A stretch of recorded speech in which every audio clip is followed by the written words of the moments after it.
Но в действителност, човек трябва да вярва, че неговото желание да влезе в духовния свят и да анулира своята същност, това е призив свише, а не съзнателно решение на самия човек.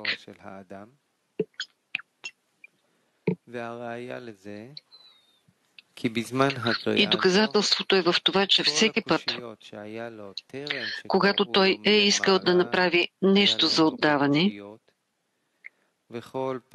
всичките противоречия, а те са били много, са се появявали отново и тялото му се противило и не е могло да разбере.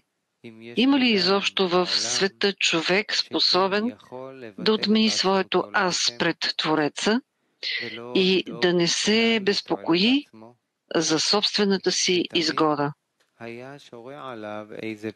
И то винаги му е внушавало страх пред опитите да анулира себе си пред Творец.